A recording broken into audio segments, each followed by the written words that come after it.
It's a very gloomy day, and it's a gloomy day for a gloomy book. So I think it's very fitting. Hey guys, so today's video, I finally finished reading the Jurassic Park book. I actually started reading it after I finished my reading vlog that I did on my channel. And I honestly was hoping to wait a little while, but I was so excited after I got the books that I just couldn't, and I ended up starting to read it after I finished my reading vlog, so about 2 weeks ago. And I have loved this book. So I thought what I would do is I would show you guys all the vlog footage that I filmed me reading. And I actually filmed me reading the last chunk of the book this morning. So I'm going to insert that now, and I'm going to come back and I'm going to go through each of the little tabs that I put in this book, and I'm going to talk about things that happened in the book and give my final thoughts. And I hope you guys like this video because it was actually really fun to read this book, and I do want to say this is like my first reading vlog, reading review, so apologies if it's not great, but I just wanted to do this video because I thought it would be fun.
Okay, I'm in the last little bit of the book, so I thought I would record myself reading it and finish it with you guys.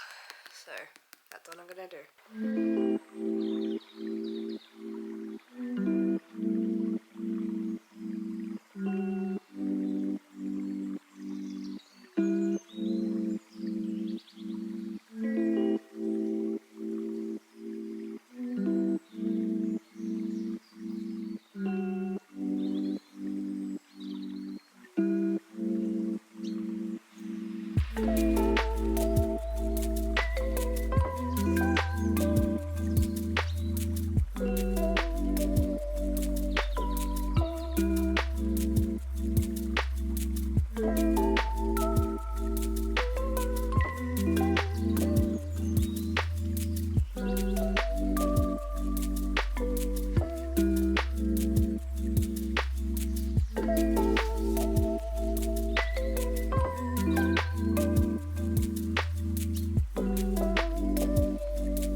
I'm done.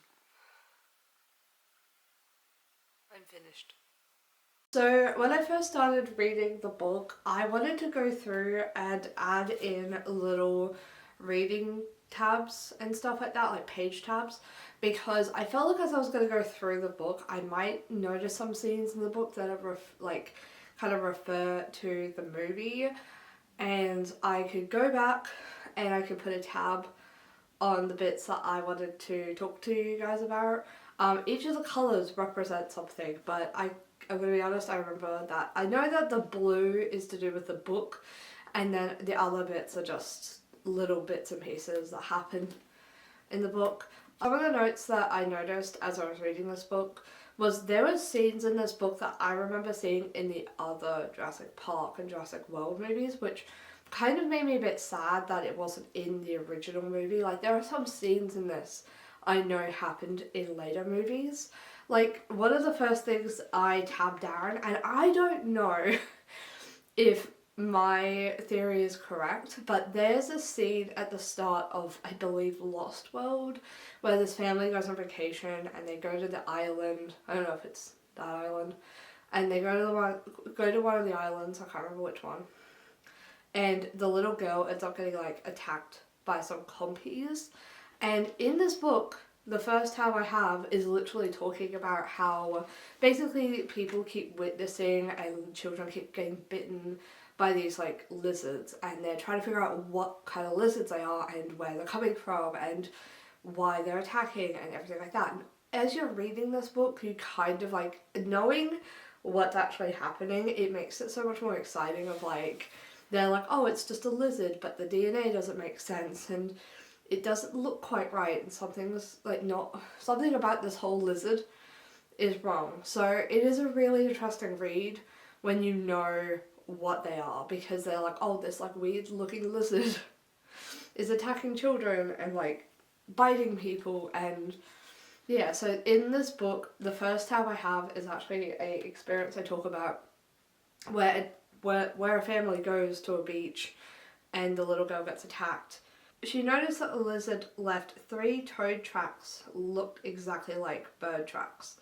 The lizard came closer to Tina. She kept her body still, not wanting to frighten the little animal.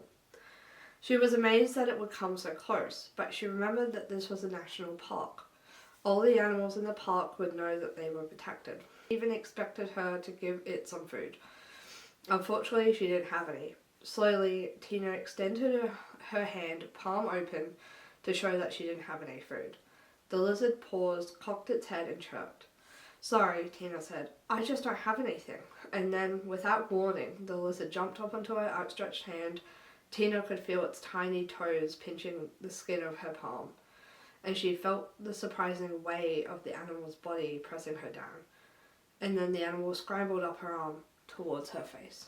I remember that scene in the start of Lost World where she feeds the compy, and the compies actually probably feature more in Lost World in my memory. I definitely want to watch the movie now because I haven't watched it in so long.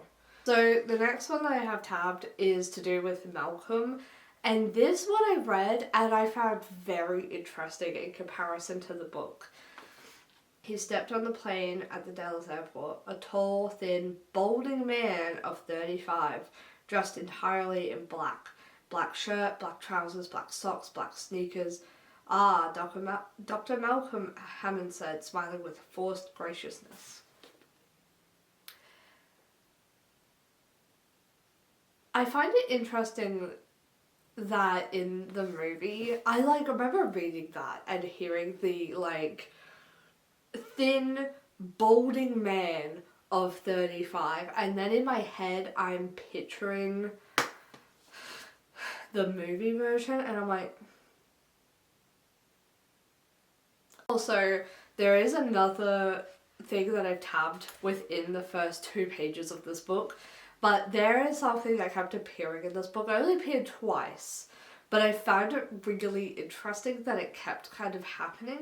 I feel like once is a bit of a weird thing, but it happened twice. This is probably when Malcolm meets Dr. Sadler and Dr. Grant and stuff. They said, "Isn't it a little warm for black? You're extremely pretty, Dr. Sadler," he said. "I could look at your legs all day, but no, As a matter of fact, black is an excellent colour for heat. If you remember your black body radiation, black is actually the best in heat. Okay, now the comment about her legs, by the way, I was like, that was a weird comment, but you know, I do remember like the scene in the helicopter where he does talk about like attractiveness and like all that kind of stuff, so I was like, it's not that weird. And this is around the time when the children join, and I just was like, this is kind of an odd thing to write. And finally, a thin man in black who didn't shake hands but just nodded his head. Tim was trying to organise his impressions, but was looking at the blonde woman's legs when he suddenly realised that he knew who the bearded man was. Why are we looking at her legs? Like, that came up twice, and that's something I find really interesting, was that came up twice. Like, I was kind of expecting it to appear more in this book after the second time. Also, the children in this book are supposed to be way older, so that's interesting. The green tabs in this book is only twice, but I tabbed it because every time I was reading this book, it was very suspenseful and obviously a thriller. But as I was reading it, there were a few scenes that made me laugh, so the green tabs are supposed to be that. Alright, Gennaro said. That's the evidence I want explained. Now, are there any? We can save ourselves a great deal of trouble, Malcolm said. I'll explain it to you for now. You will, Gennaro said. Yes, Malcolm said. First of all, animals are very likely gotten off the island. Oh, balls, Hammond growled from the back. I remember when I was reading this, I was like, oh my god, this is so suspenseful, and then it's just, oh, balls. I just love the idea of Hammond being like, oh, balls. It happens again later on in the book. You wanted to fit them with radio collars, Hammond said, and I agreed. Yes, and I promptly chewed the collars off. But even if the raptors never get free, Arnold said, I think we have to accept that Jurassic Park is inherently hazarded. Oh, balls, Hammond said. Whose side are you on anyway? I love it. I just love the idea of him going, oh, balls. In this book, Grant, like Dr. Grant, is so much nicer to the children than he is in the book, like in the movie. Because something I find interesting is that in the book, Dr. Grant is way nicer to the children in the book than he is in the movies, and I kind of wish he was nice to the children in the movies. But I also kind of get the whole like character development part of it, of like, oh, he like grows to love them and he learns to love them, and I kind of like that idea, but I really wish there were more scenes of that, because it does show a decent amount in the movie, but I kind of wish there was some stuff that was in this book that was in the movie, because I think that would have been a lot nicer, you know. So one of the tabs that I have is purple, and this one is just because this is something I noticed a lot, is in the book and in the movie. They kept, like, I don't think they did it as much in the movie, maybe they did, I didn't really notice. But reading the book, they talk about how all the dinosaurs are female, you know, to stop them from breeding. But there's a scene in this book, and it makes me so mad, because they talk about how all the dinosaurs are female to stop them from breeding.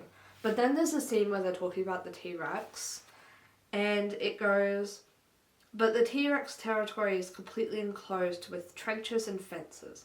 They're disguised from view, but believe me, he can't go anywhere. Then where is he? Hiding, Regis says. He's a little shy. Shy, Malcolm said. Tyrannosaurus Rex is shy. Like, that's something that kind of annoyed me, was like, there was like, it was probably about 2 chapters. They were talking about how all the dinosaurs have to be female, and then Dr. Malcolm was making this big argument about, I don't know how that's going to go, and then they're talking about the T-Rex in a male pronoun. Like, I'm sorry, like, that's the only gripe I have with that, is just they were talking about the T-Rex as a male. I think they probably do it for the other dinosaurs, but like, book, Dr. Wu ends up getting killed. Muldoon didn't like Wu standing there with the door open. He was about to say so when he saw a shadow descend from above, and he realised at once what had happened. Wu was yanked bodily out the door, and Muldoon heard Ellie screaming. Muldoon got to the door and looked out and saw that Wu was lying on his back, his body already torn open by the big claws, and the raptor was jerking its head, tugging at Wu's intestines, even though Wu was still alive, still feebly reaching up with his hands to push the big head away. He was being eaten alive. I hated that. I hated having to reread that. Hated that. I'm gonna be really honest, when I was actually watching the Jurassic World movies, I think it was like Fallen Kingdom and I think Dominion probably the most. But there's a scene in Dominion where I literally thought, and this is probably the worst thought I could have ever had, but it was justified in my opinion. I personally feel like in the movies, Dr. Wu should have died. And he should have been killed by a dinosaur. Personally, that's my thoughts, and I'm glad it was in the book, because I'm going to be brutally honest, in Dominion especially, he's like, oh my god, I've done such a bad thing, I'm trying to fix what I did, blah blah blah blah blah, like trying to get redemption.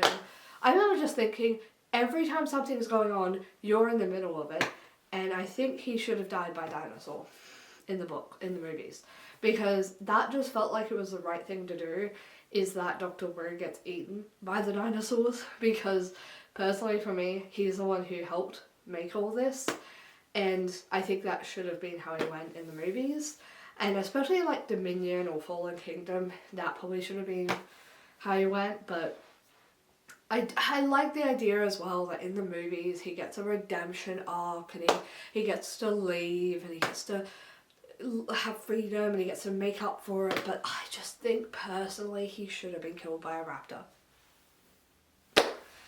Hot take, I'm sorry. Keep saying movie, I'm sorry. The last little bit of the book that I was reading with you guys, there were two things that happened. First of all, Dr. Malcolm ends up going into a coma, and I'm gonna be honest, I actually couldn't tell if he lived or died, because I did try to make sure I didn't skip anything, but maybe I did. I don't know. I'm worried that I did, but like I couldn't really tell if he was alive, because he was in a coma, he kind of woke up, he said something, and then it moved on. And I was like, are you alive? Are you dead? Who's going to be in the next book? Because in the next movie it's about Dr. Malcolm. And then also Dr. Hammond gets attacked by compies. And I'm going to be honest, I'm assuming he's dead as well in the book, but also I'm gonna be honest, I think that was deserved. I think Dr. Hammond dying in the book was definitely something, I think it was kind of deserved, but I am really curious to how Lost World book is gonna go, because it is so different to the movies, and now I don't know what's expected and who the main character is, and I really want to read this now, and I'm so curious to everything that happens in this. Ooh. It be dark. Alright, so that is the video. I hope you guys liked this video. This is my first like book review. Not book review, because I didn't really rate it, but this is my first book talking video, my first book video. I don't know, I usually just do reading vlogs, but I really liked it. It was really cool to go through the book version of one of my favorite movies, because I absolutely adore the Jurassic World, I absolutely adore the Jurassic Park movies, so being able to read the Jurassic Park book for the first time is really cool, and I hope you guys liked this video. If you guys want me to do another one of these with like Lost World, I can do that. I probably might anyway, but if you guys like this video, I might do it. I'm so curious to how the Lost World book is going to go, because this kind of ended so differently than I thought, so I'm now curious to how this one's going to go, especially because all I know is the movies and how they go. So, yeah, hopefully you guys liked this video, and if you did, give it a big old thumbs up, and I will see you guys next time I film another video. Bye!